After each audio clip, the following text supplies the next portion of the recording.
So good morning, everybody. Good morning, everybody. Good morning. So it is said that if you call yourself a leader and no one's following, then you're just going for a walk. But I know that my panelists today have at least one leader, and that's me. In the time that I've known Héloïse, Esther, and George, I would say that I've learned as much from them as they have from me. And I thank them for that, because I mean that sincerely. When I asked them to speak at the, and I want to say this in a big way, Lumina Learning Global Conference 2018,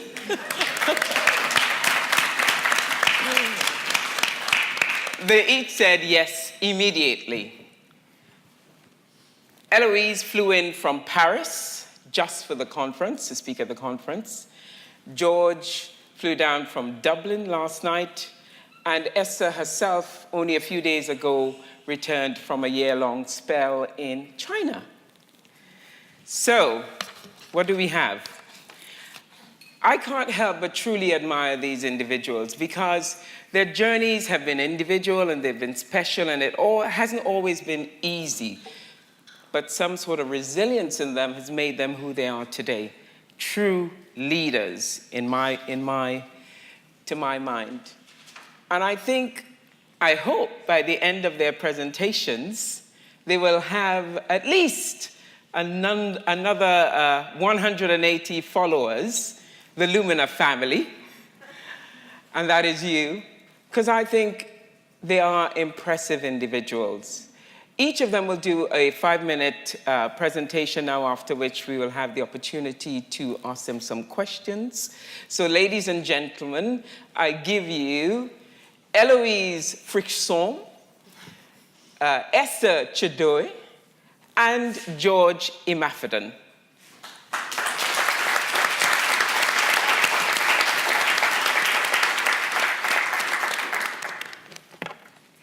We're going to start with Héloïse.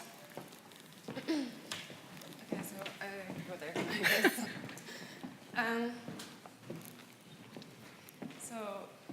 Good morning, all beautiful people.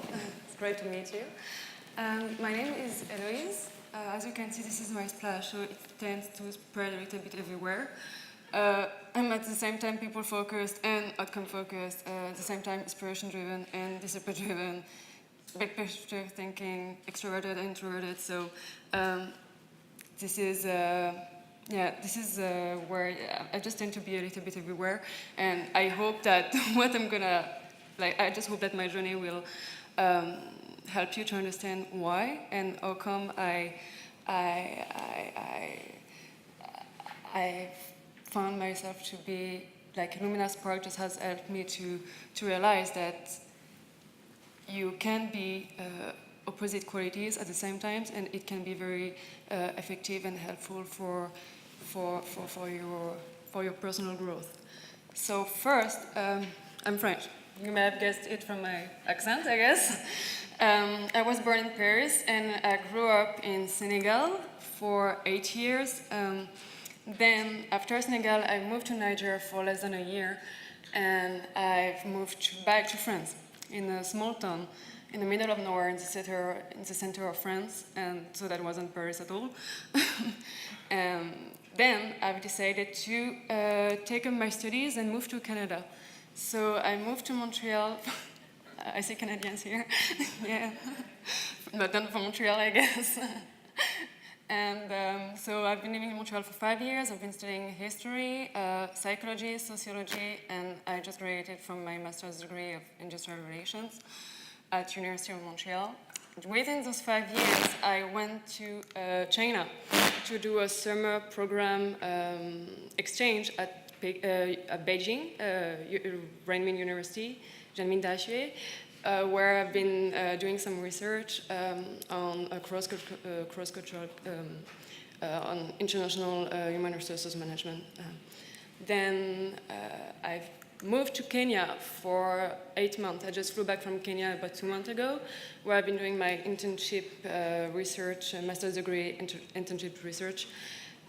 In Nairobi, this is where I've met Atia and Joy. And so, yeah, and this is the thing, when you want, from all this moving in, moving on different culture and different countries, you have to learn to be accommodating and tough at the same time if you want it to be effective. You have to learn to be reliable and spontaneous. So this is what I've learned from Lumina Spark. Just my internship, tapping it very, very quick, fastly. I've been working on optimizing human resources performance through the expatriation process, a matter of knowledge transfer. So technically I was working on knowledge management, and more specifically on knowledge transfer between expatriates and locals.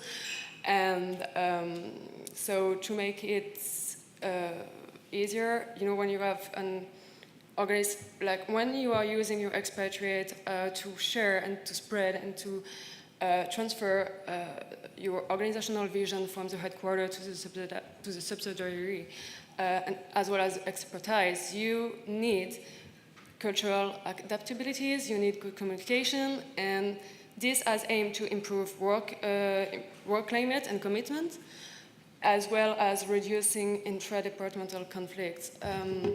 So if you have any question after, I can develop on that.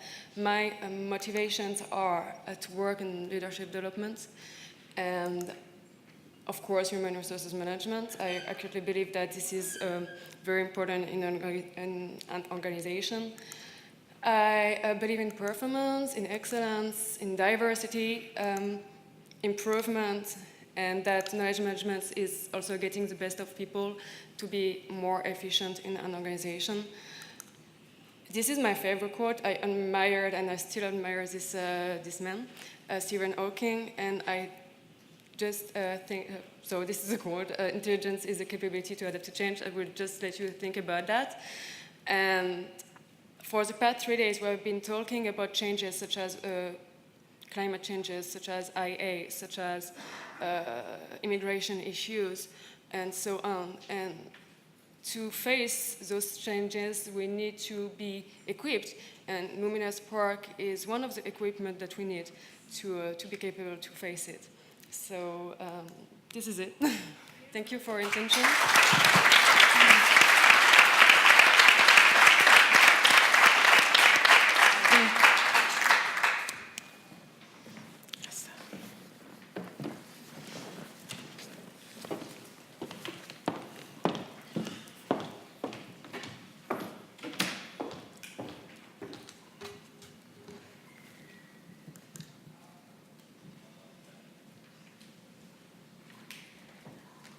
I always identify Hong Kong as the beginning of my transformation. So in the 3rd year of my undergraduate degree, I got the opportunity to study at the University of Hong Kong on an exchange program. I had just turned 20 and pretty much had no idea what career path I wanted to pursue after I graduated. All my friends had begun applying for internships, which prompted me to also start looking into a potential career. That's when I came across the Summer Diversity Internship. It's a government initiative for undergraduate students who wish to pursue a career in government. I began working on the application for the Summer Diversity Internship, but soon after abandoned it.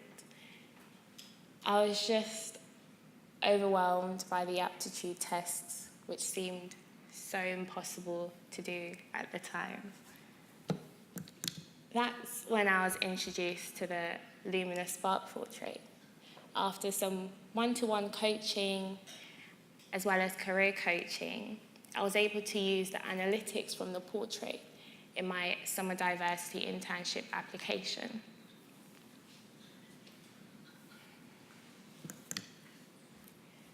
After my internship, I went back to university to complete my final year. I graduated with a first-class honours in human geography. and I also received 2 faculty awards, one for the best human geography dissertation, and the second for the best overall performance in final year examinations.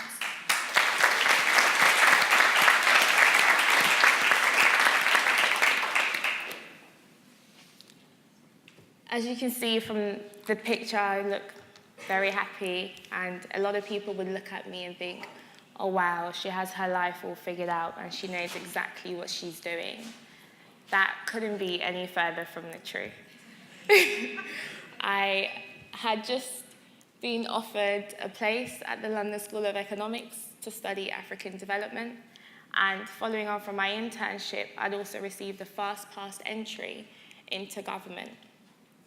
But although I was proud of my achievements, something inside of me remained very unsettled. I wasn't very happy with the path I was pursuing. I felt like everything was very monotonous, and I was going from one thing straight to another without really creating a vision for my life. So this leads me on to post-graduation blues, and I'm here to tell everybody that post-graduation blues are real, and I definitely experienced them. So as I mentioned before, my life just felt very monotonous. I was going straight from one thing to another, and post-graduation, it was either pursue a career in government or go straight into a master's program. None of these were what I wanted at the time.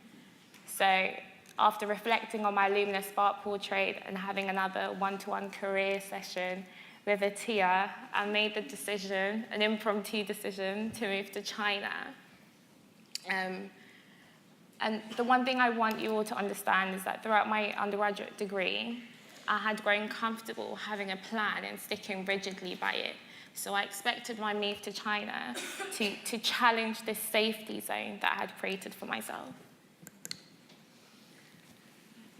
I always refer to China as my creative exile. It's where I really found myself, and that came into who I am. So when I arrived in China, I really had no settling in period. I arrived Monday at 10 p.m. and I was due to start work the following morning, Tuesday, at 8 a.m. I would be teaching English to Chinese first graders. It was just a complete culture shock when I first arrived in China. It was not what I expected. Okay, I always describe my initial arrival as being in a taxi driving fast on a freeway, and the driver unexpectedly stops at the busiest junction and tells you, you have arrived. And that's how I felt. I was just overwhelmed, and I was constantly trying to find my bearing whilst I was in China.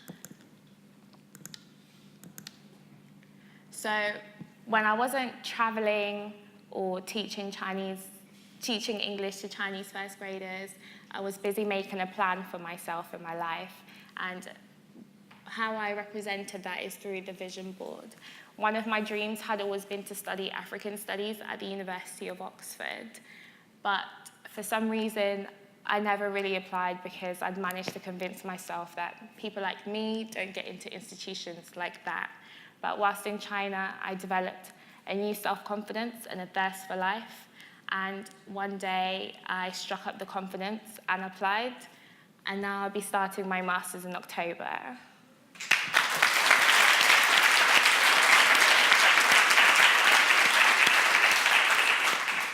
Post my degree, my dream is to be based primarily on the African continent, working on initiatives and projects that contribute to Africa's growth.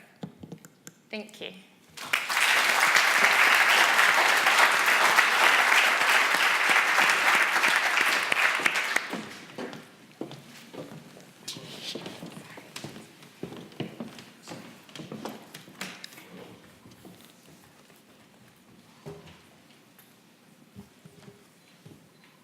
Hello and good morning. I need more energy than that. Hello and good morning. I love it. So this board may seem pretty random. Does anyone know the common similarity with all of these firms? There's only one similarity that I really want to bring out. Any ideas? You. So you read the brochure. I'm really happy about that. But I think if you track back to 4 years ago, none of these companies would have been on the board. And I would have been in a very different place. So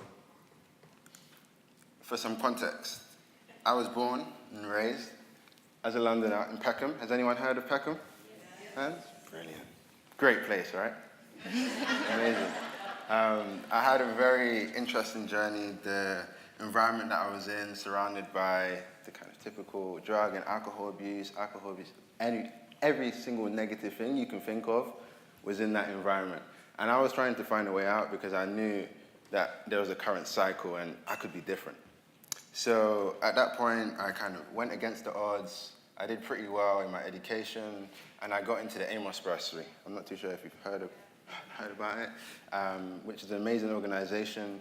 And now I'm surrounded by other people, you know, because before I was almost a diamond among stones, and now I was around all diamonds. So I kind of needed to shine again. But I realized at that point that I had a fixed mindset still. I was doing pretty well, but I still had a fixed mindset. And that was my first encounter with Lumina Spark.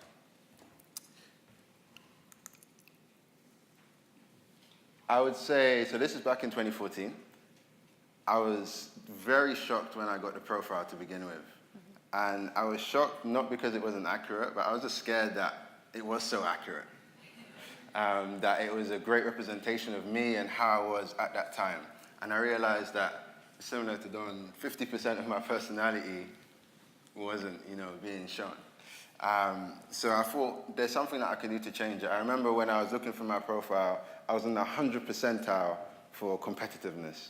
I didn't even know that existed. I don't think it's, possible, but, at that point I realized that it was. And I knew that because I was in my environment and really trying to get out of it, I focused on everything that I could in terms of hard work and be so regimental in order to get myself out. And then that green and kind of, I would say, yellow archetype, and sometimes the blue, never really shone through as much as it could. And that was something that I wanted to address.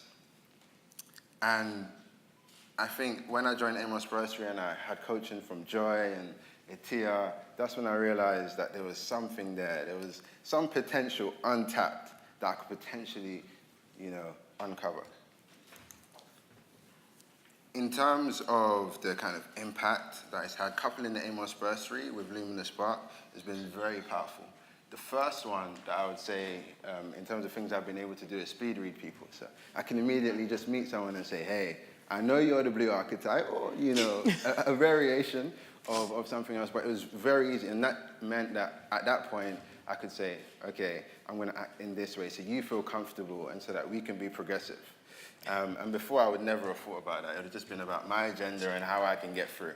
But now I started to bring everyone else into this picture as well. So speed reading and kind of that self-awareness really kind of came through to me after taking it. And then the second thing was being adaptable. So now I can go across all kind of elements of that mandala, and now I looked at my kind of mandala, and it's very different. You can't see it here, but it's very different to what it was before. So that's one thing. Another thing was being empathetic. So that green element, I was really able to tap into that in terms of my relationships, personally and professionally. And also being spontaneous. It's something that I really wanted to work on. And I started working in a company just before I started university, and launched our product spontaneously because I thought, hey, it's something that I need to work on. And I was able to kind of develop at that point. So I think, all in all, I'm on my journey. It's changed a lot, and I've learned a lot of different things, but if one thing Lumina Spark has done is just given me that growth mindset. I spoke before about the fixed mindset. It's just transitioned that. So now I think I have a state of mind. I can do anything I want. I just need to keep pushing. And right now I'm helping the Amos Bursary raise £1 million for our 10th anniversary next year. And all of that wouldn't have been possible with Lumina Spark. So thank you all for being here, and thank you all for listening.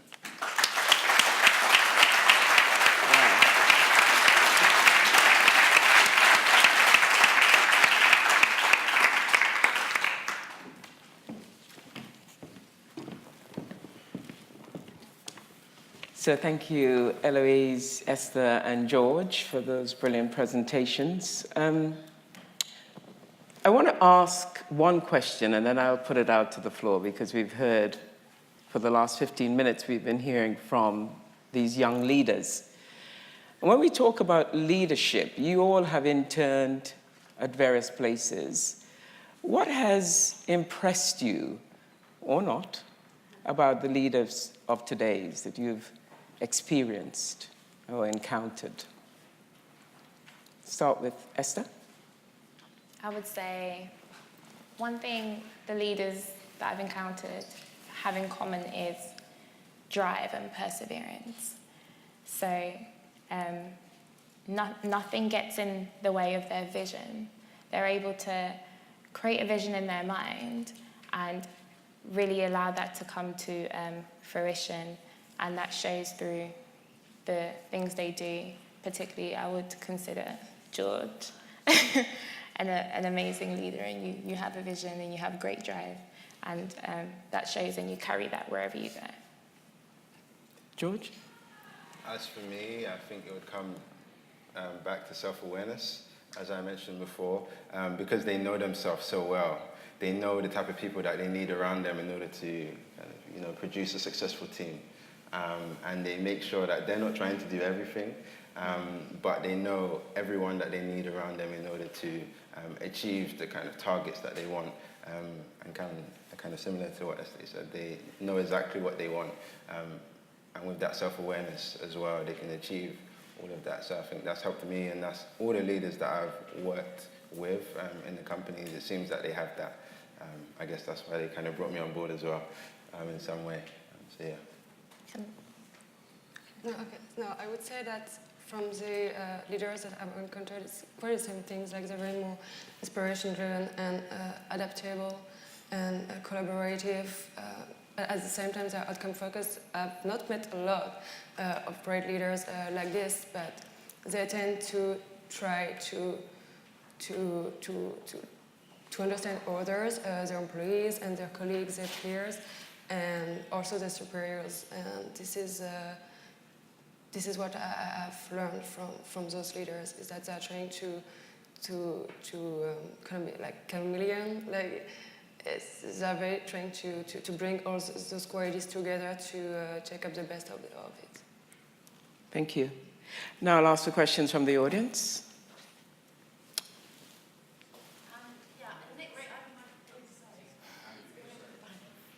Next month, I'm actually working with a group of young girls, 14 to 18-year-old girls across East Africa who have been highlighted. They come from very impoverished backgrounds, but they've been picked for their potential leadership. I'm not working with Lumina, actually, with them as yet, but I'd like to be able to tell them, maybe from you, sort of in your opinion, what part can Lumina play in developing young leaders of the future? Eloise? I would say, so of course, we've been talking about self-awareness for 3 days, but I would say still like self-awareness, but it also allows to anticipate our behaviors. I don't want to say the right behaviors, but when you know what your overextended is or are, then you can anticipate what you're going to do, and that to make it work, so you shouldn't do it like that way. I mean, on my side, I know that I tend to overextend reliability, so I tend to be hesitant then. So now I know that, I'm trying to work on it. It's not something which comes it's not automatical, but like we have to work on our overextended, and when we are self-aware of this, this is very it just contributes a lot of the future young leaders, I would say. Just to echo what you said, I believe when somebody has a visual representation of their personality, it's empowering. So you move through the world differently, knowing and being affirmed in exactly what your strengths are and your attributes and what you bring to the table. So I would say that for me, my spark is a bit like George. I have the reds and the blues, and I became affirmed in that, knowing that I like time management. I like all the things that come with the reds and the blues. So when I do move through the world and I am applying to different institutions, that's something I always highlight because that is my strength. Yeah. I was going to say the exact same thing. so I guess I won't repeat. Okay, another question? I'm struck by how you've all been unconventional in some way. That particularly your story, Esther, talks about stepping off that staircase of expectation that you were on and creating your own future. And it seems to me that you all embody the sorts of behaviours that Heiske started the event with, talking to us about the qualities that the World Economic Forum says we're going to need in the fourth industrial revolution. It seems to me that's been an enormous thing for you, and I'm afraid you got really lucky to meet Joy and Attia. That was a wonderful thing in your life. And I'm sitting here thinking about my 18-year-old son who's on the staircase, and I desperately want to push him off it. and I don't know how we can, spread this kind of almost subversive, unconventional thinking that you embody, because what you've done is extraordinary, and it's come from that power within, and it's come from that assurance that Lumina has given you, that moment that Joy and Attia have given you, that says you know who you are and you can make choices. And I guess I'm making an observation, and it's not turning into a question yet, sorry. But so how can we spread this? I mean, we could clone Joy and Attia, yeah, but how do you think, in your experience, in your lives, in your schools, in your universities, and your postgraduate blues, how can we spread this so that we create some urgency around this need not to sleepwalk into the future? I think the environment I grew up in, as well as meeting Joy and Attia, really allowed me to step off the conventional path, because I was always made aware of that it was okay to make a mistake, and it was okay to take a left turn and then take a right turn. So I was never really afraid to go left or right, because at the end of the day, you always end up exactly where you're supposed to be.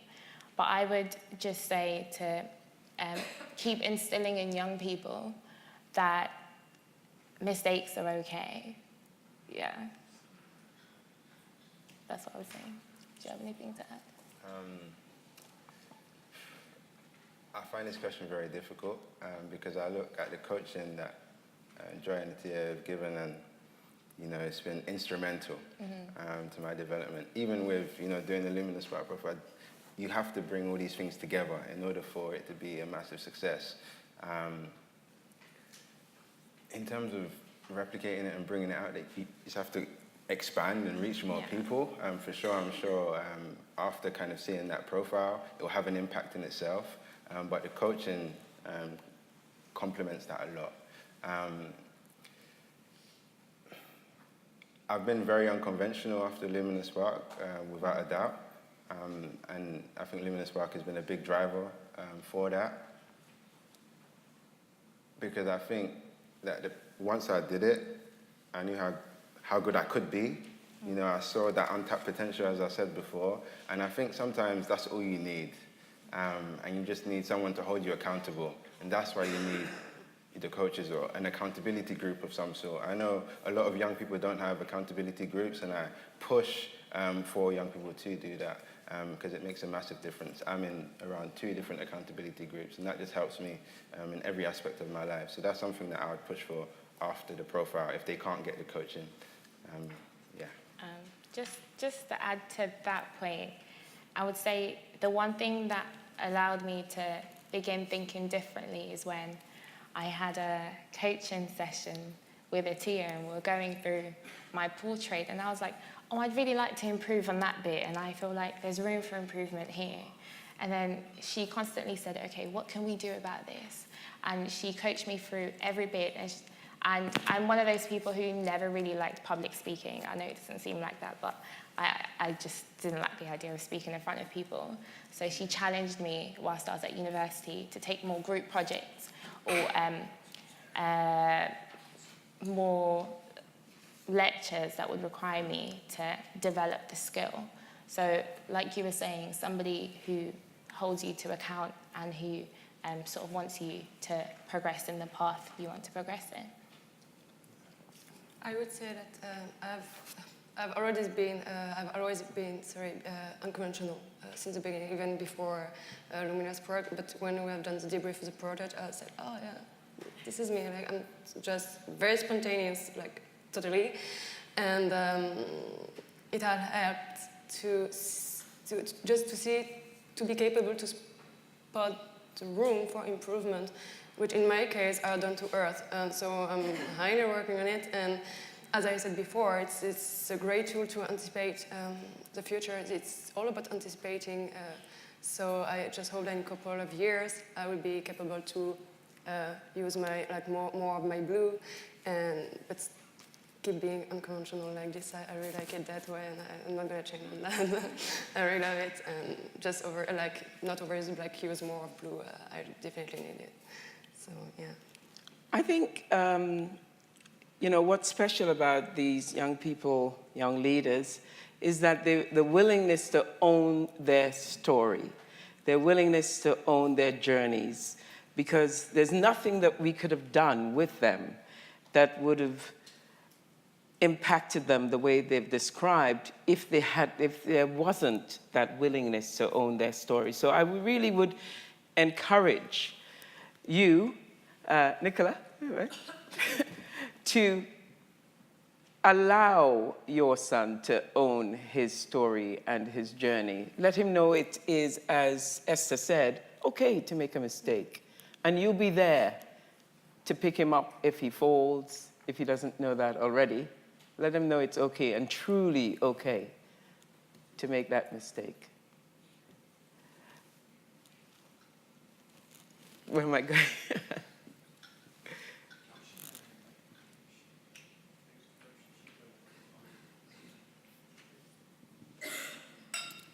So firstly, thank you very much for sharing your sort of stories. I love them. They were very inspiring, as everyone has said, and it gives you great hope for the next generation in the workplace leading us. So yay for that. Working with leaders in technology, there is often a difference between the millennials coming in and the already established leaders. So what would you say is the one thing that you would say to the leaders who are the generation that are currently leading to inspire and to get their millennials to be accountable, which is often the dissonance that we see, that the work ethic, the value, the drive, the commitment, they'll often say that. So what, from your perspective, is the one thing that our generation of leader could do to bring that out or to inspire that in this generation? This is a very difficult question. I would say create the space, because often as young people, when we go into a workplace that's predominantly filled with people with more experience, we feel that our opinions or the skills we bring or ideas aren't valued. So when you create space for ideas to be shared, for young people to take accountability, then ultimately only positives can come from that, I would say. George? Kind of echoing the point of creating a space, I'd like to also make reference to kind of culture almost. I think culture is a big point. So I'm currently at Google, and all they know is, do whatever you like. It's okay to fail. In fact, fail as fast as you can, and then move on to the next thing. That culture has been amazing for me because it means I'm not tied down into anything. I can go and start a company within Google if I like, or I can go outside and do it. And they're very open to that. So I think it's the culture of saying, hey, you can fail, and if you do it, fail as fast as you can. As a young person, you don't have much kind of, commitments and so forth. So now is the best time to do it. And then through that process, you then learn more and more about yourself and kind of how you can make an impact on the world in general. So that's what I would say, fail fast, almost. I agree on the point of creating space, definitely. But I would add that also maybe lower the power distance between the supervisor and the new generation. I don't like saying subordinate, but just lower the power distance. So, for example, when I was working, that was a French civil engineering company, MNCs I was working for in Kenya. And my first boss, he was from South Africa, and we were, it was the other generation, it wasn't millennials, but I could walk in his office and I was technically calling him, dude, we need to sit because I don't understand. What is this? And how does it work in Kenya? And how do you solve this problem? And we're just sitting, I was like, yeah, sure, absolutely, Eloise, just, you know what, just go grab a cup of coffee and talk about it. So we're trying to solve solution together, but without this he tends to lower the power distance between both of us. I knew my place and he knew his, of course, but just like in the communication was more fluid, if I could say like this, and it was, and then better ideas and better results and assumptions can come from it, I would say. Peter.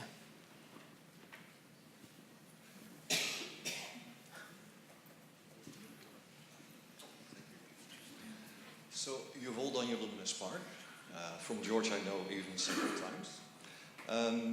How might Lumina Spark be applied, in your opinion, to support individuals in becoming or developing resilience? Did you hear the question? Mm-hmm. Uh-huh. Resilience. Okay. Just going back to the point I made before, once you have a visual representation of your personality and your strengths, you move through the world differently with a new level of confidence, knowing exactly who you are. And I think one thing that's very special about the Lumina Spark portrait is that it teaches you how to work with your opposite. And that's always been one thing I struggle with. I struggle with people who aren't good at timekeeping, who aren't very structured. So with my portrait, it taught me how to work with my opposite, and through that you can be resilient, because not everything has to end up in conflict or two people not working with one another in that way. So that's what I would say. Yeah. From Lumina Spark, I think one thing I also learned was success can be achieved in many different ways. You can, your main archetypes, but you can use a completely different archetype and still achieve success. And I think people always think that, there's one way to do it. I just need to do what I do best. And sometimes you don't. You need to actually change it depending upon the people that you're working with. So I think that process of just knowing that you can achieve success in many different ways and just try and just push and see whatever happens, just honor the process. I always focus on the process, and whatever you decide to do, just stick to it. And that's kind of what I tell all my mentees, everyone that I speak with, just focus on the process. And sometimes you may fail, but learn how to adapt as well. And I guess all of that comes through in Lumina Spark. That's what it kind of teaches you throughout. So yeah, that's what I think. I hope that answers your question. Okay. So I know that Stuart had a quote that he's used time and time again about there's no failure, just feedback. Mm-hmm. Yeah. And I really think, even in our leadership development programs, we really do stress that with individuals, because we have often, even as adults, this mindset of failure. that failure is possible. And I mean real failure where you think, oh my goodness, I am no good. But if we could think about it as feedback, perhaps we're onto a good thing. Mm-hmm. Next question. I've got the mic, so I guess that's me. The panel, Lumina's come to you very early in your life, much earlier than it did for us, and this is maybe a question for Don to answer as well. But what is the right age? What is the minimum age that you would suggest somebody take the Lumina portrait? As soon as possible. As soon as possible. Put a number. I'm a numbers guy. I'm going to need a number from you. I would say that this is just a suggestion, but I'm making it even more easier because okay, not easier, but adaptable according to the age. But we should start from like even at I don't know, how do you say it again? I would say like 12 years old even, seriously. Because I'm talking because I've been following the French, I grew up in the French educational background, and then I moved to the Canadian one, which is the opposite, technically, like seriously. Canadian educational background is very flexible, and I am so grateful for that. Canada has changed a lot in me, and I was talking, but it was at if I would have stayed in France, I wouldn't be who I am today, for sure. And this is why I'm saying that this Lumina Spark should be introduced like very, very early, even 12 years old, I would say even. So you do not, so even at the young age, children can anticipate their own, like, so it's like they can learn who they are, they can be self-aware, like not as complicated as for us, but at least they can start building their self-confidence. I would say 14, 15. I look back on my journey, and 14 is really when I felt like I found my purpose. I know that seems kind of weird, but that's when I realized I was passionate about people. I was passionate about young people specifically, and women and gender issues. So had I received the coaching and the training at that point in my life, I think it would have been completely transformational, because I would have navigated certain circumstances differently, because at that age people were also telling me what I should be. So when if young people do have access to these tools, then maybe they're more affirmed when it comes to making decisions about what subjects to choose at university or what subjects to choose for GCSEs, because I remember choosing media studies. I don't know why, but it didn't make any sense to me at the time. But perhaps had I had access to this amazing tool, I could have avoided certain pitfalls. Yeah. Yes, for me, I would say every country does it differently, but in the UK, I know you often choose your options in year 8 or year 9. I think when you're about to make decisions, that is the point that you should probably be understanding more about yourself. And those are crucial decisions in terms of the options that you decide to choose. I chose engineering and so forth, but that's only because I spoke with my brother at the time. Initially, I was going to choose motor mechanics or so. I didn't really know much, how much I was on the blue side in terms of being very quantitative and so forth. I thought it was just me and being creative, fixing bikes and so forth. But there was much more to it. So I think if I had that at 14, I would have been able to make a much easier decision. I did my Lumina Spark portrait around 17. I won't say that's too late. I thought that was a great age. But yeah, anywhere between kind of 14 and 17, I think is a great place to start. Great, thanks. Don, do you have an opinion on this? No. Question. Can I say to all of you, all of us would be proud to be your teachers, right? So, and I'm sure Joy feels as an adult involved in your progress that's great. And it's wonderful that you've had Lumina Spark to help you with those critical junctions. And I appreciate the fact that you support that you even start before you get to those junctions. so that you've had it to assist you on that journey through that. So I guess the basic statement is the earlier is better. Finally. This question is for George. And if you two want to weigh in, that'd be awesome too. But I was so proud when you said that you had a fixed mindset. Now you have a growth mindset. So the first question for you, and there's two. Sure. Who taught you that? Because I had to read in a book about 10 years ago. And then part two, when you see older people like me behaving in a fixed mindset, what does that look like? So, two questions. One, where'd you learn it? Who taught you that? And two, when you see old people like and me doing fixed mindset things, what does it look like? And if you two want to, also Eloise, and we want to weigh in as well, that'd be great. Thank you. Sure, a great question. In terms of where I learned it, I would say it's the Amos bursary. So that has been a key part of my life, key part of my journey, because I was around people that normalized success and they always taught me new things, and I was just a sponge. So when they came, I think it was a speaker that came in and was speaking about this fixed and growth mindset, and I was like, I think I'm part of, I'm on the fixed side for sure. So yeah, Amos bursary is the answer to where I learned it. In terms of what it looks like from the older generation. Start easy.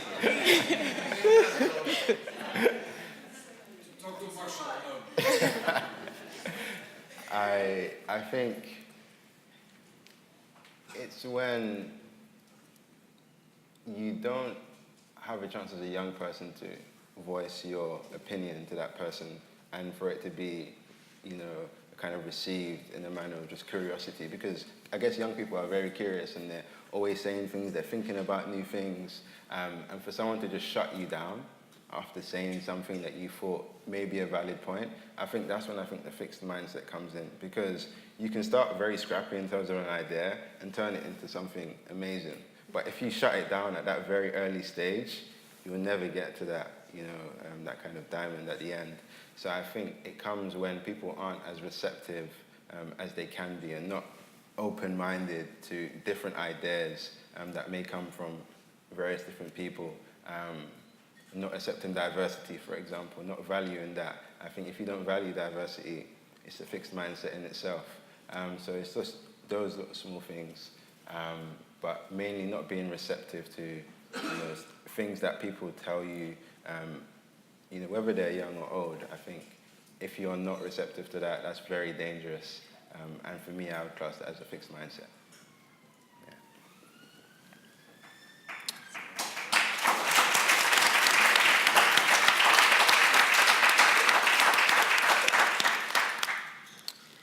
So I think we're just about out of time. Is that right? We have a couple of minutes? Okay. One question here from Okay.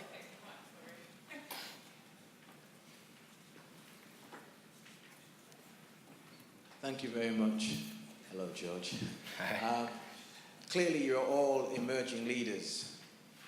In your opinion, what is the biggest challenge facing leaders today? Good question. Good question. In my concern, I would say that what is like the main change that leaders are facing today is, when you have to share a vision, a culture, and when you have to share values to transfer them, you need to keep your employees and your peers and so on committed to this vision. And I think this is just maintaining it, so just keeping yourself first motivated, because we are not every day 100%, of course, and this is difficult to accept that. And so you have to keep yourself motivated and committed to them, and then you have, on top of that, to keep others committed to them and motivated about them. So I think this is the main challenge that leaders are facing today. Maybe there are others, but this is the first one. I would say the fallacy of perfectionism. So the idea that leaders have to be perfect and can't make mistakes, because we live in a very hyper-reality situation now where if you make a mistake, it's on a big platform, it's on social media, it's everywhere. So I feel like the world we live in isn't as forgiving, and I don't know what we can do about that, but it is the fallacy that all leaders must be perfect. I think it's a very hard challenge. In my opinion, I would say because there's so much noise now, you know, on social media, everywhere you go, there's so much noise. You can barely hear the signal in terms of where you should go, and many people pull you in different directions. I would say knowing yourself is getting much harder now because there's a lot of different critics, a lot of different people saying things that before wouldn't have said it because they didn't have the platform in order to say it. So I think knowing yourself now is very difficult, and that's why you need Lumina Spark and to be spread, you know, in many more places than it is now, for sure.